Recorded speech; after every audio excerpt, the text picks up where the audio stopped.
pleasingly a good result. EBITDA and NPAT just ahead of consensus by 1% and 2% respectively. But really, as everyone would have noticed, obviously by now, a bumper dividend. So that the second highest dividend that's paid, with the top three dividends by size that BHP have ever paid being the last three dividends chronologically. So extremely good distribution profile to investors that should continue to really benefit our client base.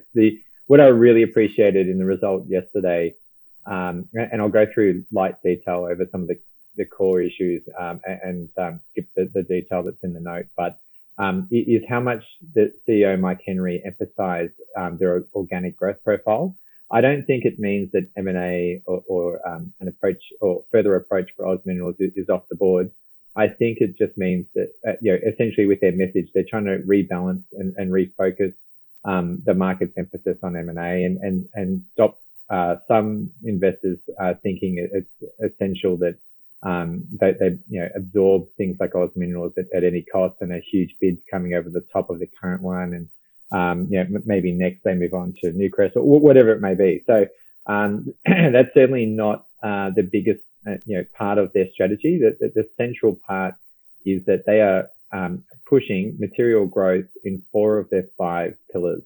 So iron ore, nickel, which is small but growing, copper, absolutely, and potash. But all of them have got big and various growth projects coming along over the next decade. Where they're not growing is coal. And really, they didn't mix words, that essentially was blindsided by the Queensland government in the recent royalty changes and weren't brought through the process for industry feedback at all. So at the moment, that's on a complete shelving of any expansion plans. We had thought that they might be looking to push incremental growth through some of their remaining BMA assets or some of their BMA assets like Blackwater, but it sounds like that's not going to happen anytime soon. In terms of where the business is heading in the longer term, you really see, even though it's jettisoned petroleum, you really see the benefits of its spread of commodities through what it's got with coal. So EBITDA versus last year. So in FY21, its whole coal business produced EBITDA of just under 300 million. In FY22, it was 9.5 billion. So that's an increase of 9.2 billion. So staggering increase in profitability that more than offset the weakness in iron ore price, which had half that impact on their EBITDA. So still very much like how BHP spread between commodities. I personally would have preferred that they keep petroleum, but it was a good point in the cycle to realise a price that was at our valuation, and given the way that ESG pressures are going, I certainly think that it was a good time to exit petroleum if they were going to. So the yield profile, their mix of commodities, their organic growth, they really are asserting themselves as the best miner, especially in iron ore, where BHP are showing in iron ore only an incremental sort of just over $1 per tonne increase in unit cost in FY23 versus 22, which is an amazing achievement given the severity of inflation pressures there in WA. So, very much holding back the pressures. Like when I look at things like the performance of their coal business, copper business, Escondida FY23 unit cost guidance pointing to a 13% increase.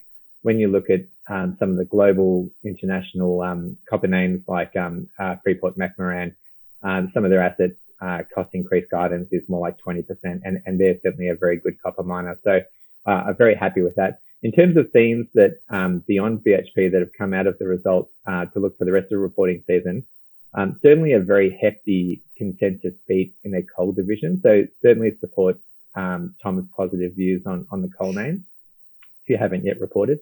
And meanwhile, in copper, I'd be a bit more cautious, just given, as I say, that pointing to double-digit cost increase guidance coming through 23. So maybe a good and a bad there for implications.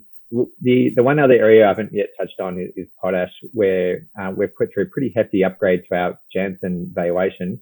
That's driven out of a price increase, which we've been very slow on intentionally, given our low expertise in potash, but we've been very slow upgrading our profile for long-term potash prices.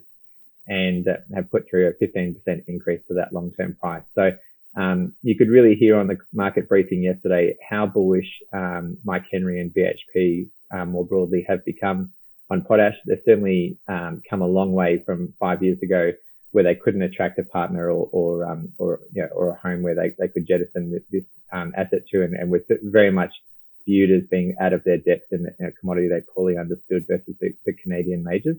Now very much seen as executing well on stage one shaft development and associated infrastructure so far, and investor questions about stages 3 and 4, not just 1 and 2. We're very much hot and heavy in the Q&A. So I think that potash has really cemented itself as the 5th pillar. It's no longer just 4 pillars. BHP is doing really well on that growth profile, and revealed for the first time is pushing through system growth in iron ore, which is certainly something that Vale and Rio are not in a position to do. So anyway, very happy with how they're going.